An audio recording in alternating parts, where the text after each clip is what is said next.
తెలుగు రాష్ట్రాల్లో అతిపెద్ద lift manufacturer lifts ట్రై.com dealership కూడా ఇవ్వబడింది. నేను అందుకే నిన్న పోయినప్పుడు చూశాను. ఏదైతే దావోస్లో కూడా అందరితో మాట్లాడినప్పుడు DP world, Jebel Ali airport Dubai, port Dubai వాళ్ళు వచ్చి లాజిస్టిక్స్ అన్ని కూడా చేస్తామని ముందుకు వచ్చారు. వాళ్ళు వస్తే బ్యాక్వర్డ్ ఫార్వర్డ్ ఇంటిగ్రేషన్ అంతా చేస్తున్నారు. అంటే మామూలుగా కోల్డ్ చైన్ మొదలుకొని ప్రపంచంలో ఈ ప్రోడక్ట్ తీసి అమ్మడానికి, విత్ ఇన్ ది కంట్రీ అమ్మడానికి, డ్యామేజెస్ తగ్గించడానికి మొత్తం కూడా వర్కౌట్ చేస్తున్నారు. మధ్యవర్తులు కూడా పోయే పరిస్థితి వస్తుంది. మీలో ఎవరైనా హుషారుగా ఉంటే farmers producers cooperative organization FPP పెట్టుకోండి. ఫార్మర్స్ ప్రొడ్యూసర్స్ కోఆపరేటివ్స్ పెట్టుకుంటే దానిపైన government of India viability gap funding ఇస్తున్నారు. రాష్ట్ర ప్రభుత్వం అండగా ఉంటాం. ఇలాంటి పెప్సికో కానీ, వాల్మార్ట్ కానీ, లూలు కానీ, నేను చెప్పినట్టు డిపి వరల్డ్ కానీ, లేకపోతే ఏపీ ఇంకొక organization world best logistics company ఉంది. వీళ్ళందరినీ తీసుకొస్తాను.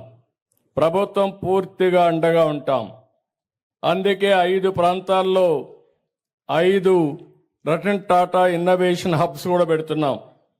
స్టార్టప్ కంపెనీస్ని ప్రోత్సహిస్తున్నాం. మీ ఊర్లో నువ్వు కూర్చొని నాలెడ్జ్ ఎకానమీలో పనిచేయడం కానీ, మీ ఊర్లో నువ్వు కూర్చొని మీ ఊర్లో ఉండే వ్యవసాయ ఆధార పరిశ్రమలు పెట్టుకుని డబ్బులు సంపాదించే మార్గం నేను చూపిస్తానని మీ అందరికీ హామీ ఇస్తున్నా. ఇక్కడికి వచ్చినప్పుడు ఒక పక్క MSP వాణిజ్య పంటలకు కూడా ఇవ్వాలనుకుంటున్నాను. రాయలసీమలో హార్టికల్చర్ పంటలు ఎక్కువ వస్తాయి. పండ్ల తోటలు, కూరగాయలు, పూలు ఎక్కువ వస్తాయి. ఓసారి రేటు పడిపోతే మీరు ఇబ్బంది పడుతున్నారు. ఇక్కడ కూడా MSP అన్ని పంటలకు పెట్టి ఏ పంటకు కూడా రేటు పడిపోతే పూర్తిగా ఆదుకునేట్టుగా మీకు చేయూతనిచ్చే విధంగా ఒక కార్యక్రమం తీసుకొస్తాం. రెండవది, రాయలసీమను నీళ్లుంటే రతనాలు పండించే సీమ ఇది. నీళ్లు లేకపోతే మనం ఇబ్బంది పడుతున్నాం. ఈ రాయి చోటు అందుకు ఒక ఉదాహరణ.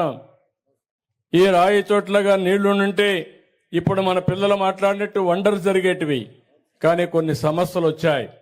హంద్రీ నీవా నేను గాని అధికారంలో ఉండుంటే 1920కి ఈరోజు ఈ కాలువ శ్రీనివాసపురం నుంచి అడవిపల్లికి వెళ్ళి చిత్తూరు దగ్గరికి వెళ్ళుండేది.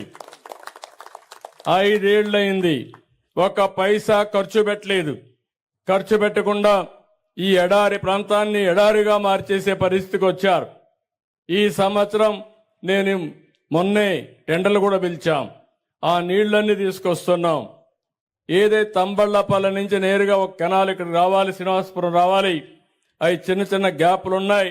ఒకవేళ అవసరమైతే ఎన్విరాన్మెంట్ క్లియరెన్స్ రావాలి. అక్కడి నుంచి నేరుగా సంబేపల్లి మీదుగా నేరుగా ఇది మళ్ళీ అడవిపల్లికి వెళ్తుంది. అక్కడి నుంచి నేరుగా చిత్తూరుకి వెళ్తుంది. వీలైనంత తొందరలో టెండర్లు పిలిచి ఇది పూర్తి చేస్తాం. ఇది పూర్తి చేస్తే ఒక పక్క నీటి సమస్య మీకు ఉండదు. నీళ్లుగానుంటే ఒక పక్క IT, ఒక పక్క హార్టికల్చర్. బంగారు పండిస్తారు. మీరు ఇక్కడ కూర్చొని ఏం కావాలన్నా చేసే పరిస్థితి వస్తుంది. మంచి పళ్ళ తోటలో కూర్చొని మంచి గాలి పీల్చుకుంటూ ఆరోగ్యంగా ఉంటూ ITలో పనిచేసే పరిస్థితి వస్తుంది. అదే మరి అందరి నివాలో పీలేలో 70,000 ఎకరాలు వస్తుంది. ఇక్కడ వస్తుంది. నేను ఇప్పుడు కొత్తగా ఒకటి ఆలోచించాను. మీరందరూ గుర్తుపెట్టుకోవాలి. ఈరోజు రాయలసీమ ఈ మాత్రం ఉందంటే దానికి స్ఫూర్తి ఎన్టీ రామారావు గారనే విషయం మీరు గుర్తుపెట్టుకోవాలి. మీకు కావాల్సింది కులాలు, మతాలు, ప్రాంతాలు కాదు.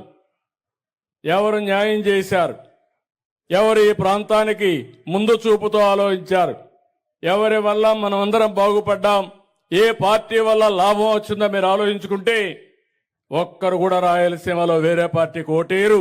అందరూ తెలుగుదేశం పార్టీకే ఓటేస్తారు. ఎందుకు నేను ఈ మాట వాడుతున్నానంటే అందరూ కూడా రాయలసీమ అంటే ఇది రాళ్లసీమ, ఎడారిగా మారిపోతుంది, ఈ ప్రాంతానికి ఏమీ చేయలేమంటే కాదు. ఈ ప్రాంతాన్ని ఆదుకుంటామని, ప్రాజెక్టులు కడతామని, శ్రీకారం చుట్టిన ఏకైక వ్యక్తి నందమూరి తారక రామారావు గారు. సుమన్ టీవీలో మీ పర్సనల్ అండ్ బిజినెస్ ప్రమోషన్స్ కోసం కింది నెంబర్కి కాంటాక్ట్ చేయండి.